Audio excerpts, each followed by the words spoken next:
Welcome to the Endless Honeymoon Podcast. Secret dump.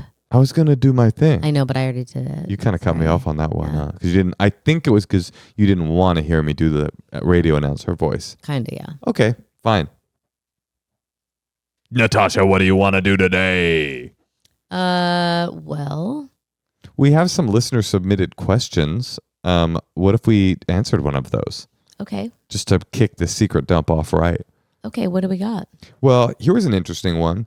The woman I'm dating makes just as much money as me, but she never offers to pay. Red flag? Question mark? Natasha, what do you think? I mean, had they been dating for 3 weeks? Right. I'd like to know that information. Right. But I do think that once in a while, you know, in the beginning stages of courting, you can like give your visa sometimes. Actually pay?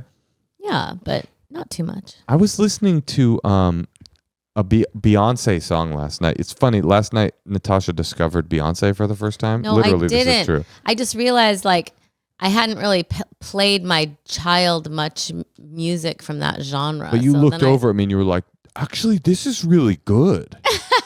Well, when TLC came out and like, you know, Destiny's Child, I was not into that music. You were listening to Morrissey and looking at your Converse All-Stars, right? Yeah, I was like more into grunge and Nirvana, and like I didn't really, that wasn't on my radar. But it was just funny to see someone look over and just go like, she's good, right? No, but I'm playing it also for our kid. Who loved it, by the way. She loved it, and I never play her like. She requested no scrubs today, and she really got into it. She liked the messaging. But there was a song, one of the Beyonce songs was, I mean. Well, they were Destiny's Child. It was a Destiny's Child song where they were talking about like, if you can't pay my bills, pay my telephone bill. Pay my telephone bill.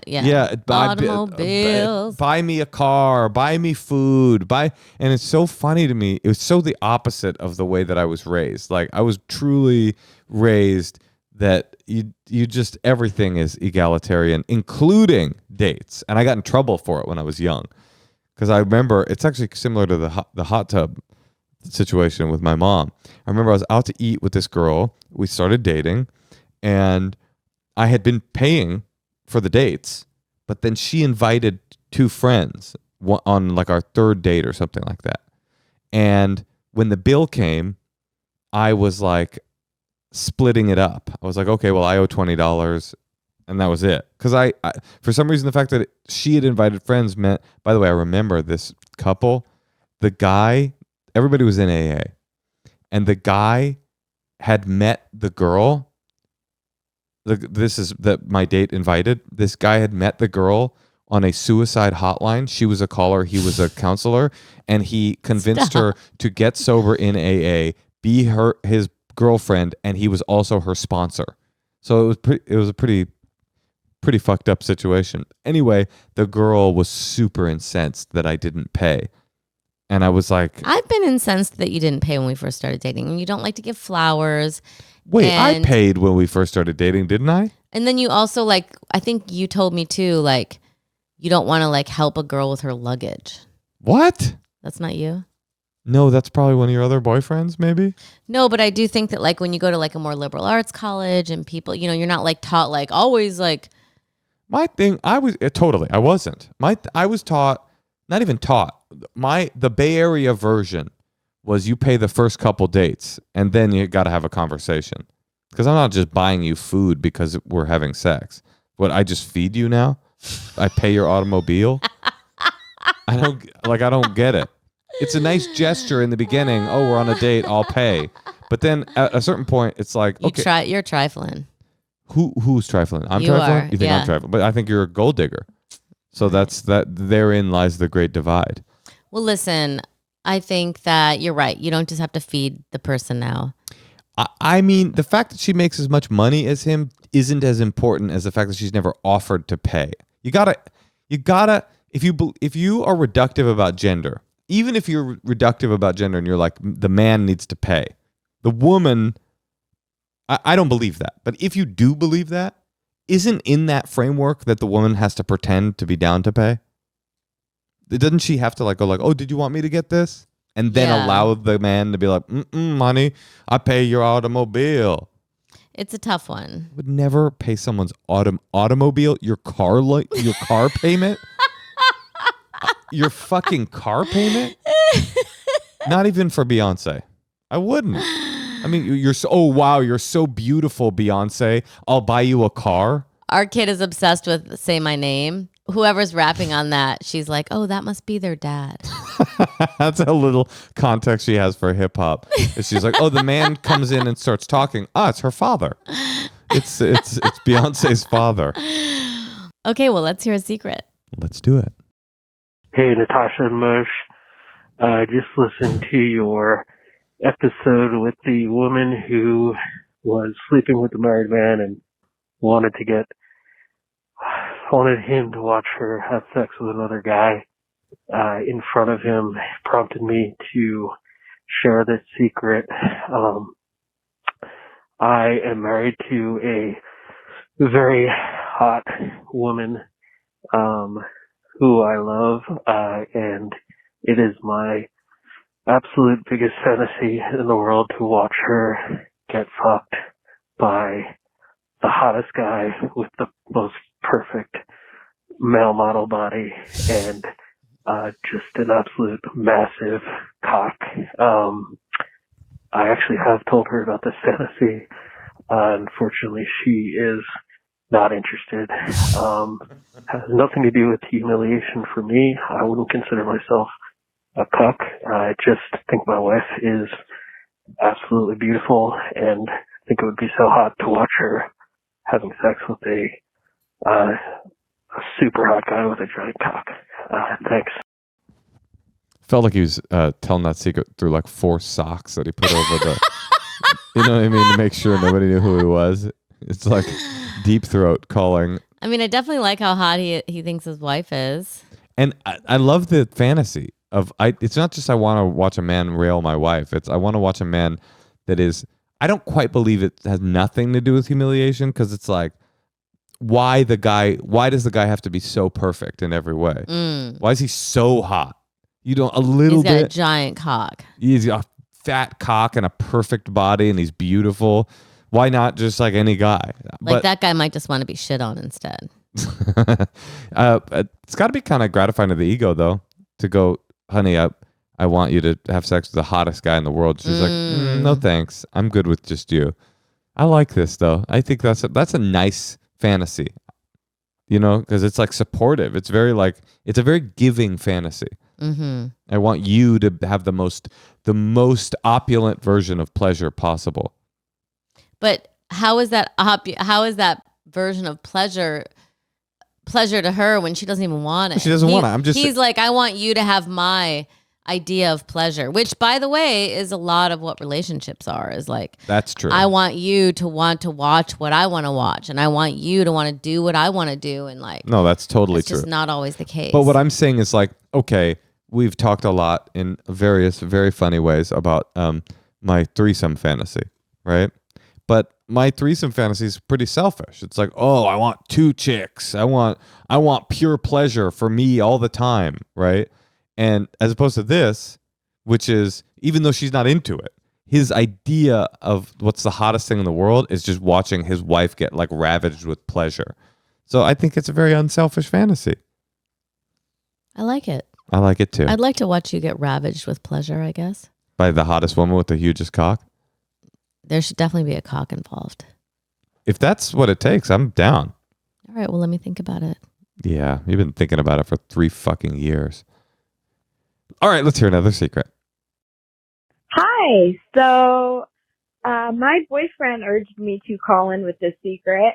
When I was about 14, I was looking through my dad's room to try and find makeup remover. I thought maybe his girlfriend had left some there, and I found dildos, sex toys, lots of stuff like that, which normal, you know, whatever. Until he broke up with his girlfriend, and years later, I found out he still has the same toys and dildos. And then I found out he wears male thongs. And so yeah, I'm pretty sure my dad's either gay or just just likes it in the butt. But that's my secret. Thanks. So, is the presence of thongs on men mean that you're probably gay? I do not believe so. You don't wear thongs.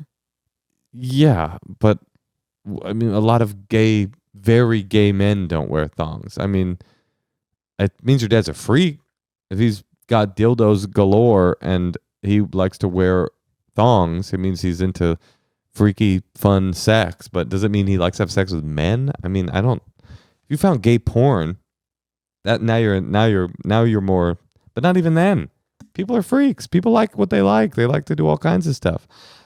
I thought what she was getting at was that he had multiple girlfriends and he was using the dildo on them.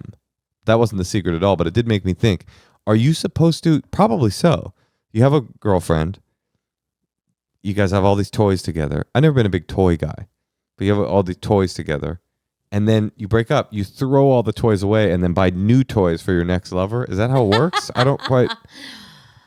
Or do you fuck your new girlfriend with the same dildo you fucked Hopefully you your don't old need more than like toys that can fit in your purse. Well, maybe you do though. I'm just saying, like, is that the idea that you like, that you.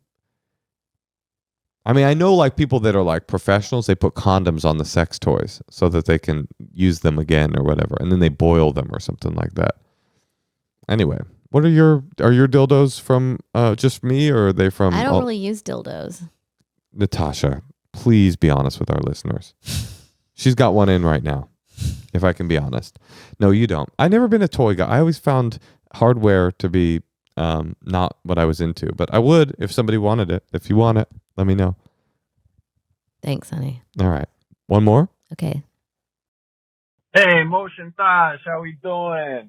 I have a secret. I'm a new time listener. So growing up, I shared a bathroom with my older sister, and she used Nair, and I didn't know what that was, and I was like 12. I just discovered how to jerk off, and so I was really stoked and experimental. And so I go into the bathroom, and I see the bottle that says body lotion, but neglected to read the part that says chemical hair removal. So I ended up dumping about half of the bottle onto my junk and ended up with no pubes and a good bit of blood. It was horrible, and that is my secret. Woo! Almost just got in a car accident. Anyway, I'm gonna hang up.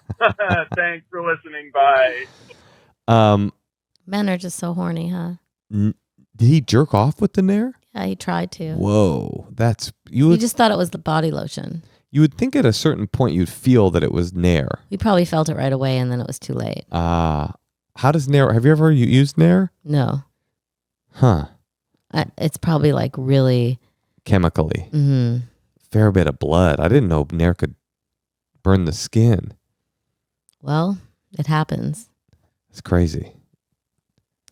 I mean, I feel like being a man is kind of like being a prisoner. A penis prisoner? Mm-hmm. I guess that's true. Especially you're like being held hostage by like your horniness. When at you're all a times. teen, when you're a teen for sure, you're like, yeah. Like you don't read things correctly. I mean, just you'll be at work and be like, I gotta go jerk off. I mean, just you'll be talking to your mom. You go to the bathroom and just jerk off in like one of the stalls that you shit in. I mean, you're just overwhelmed with horniness. Overwhelmed, like it's a disease.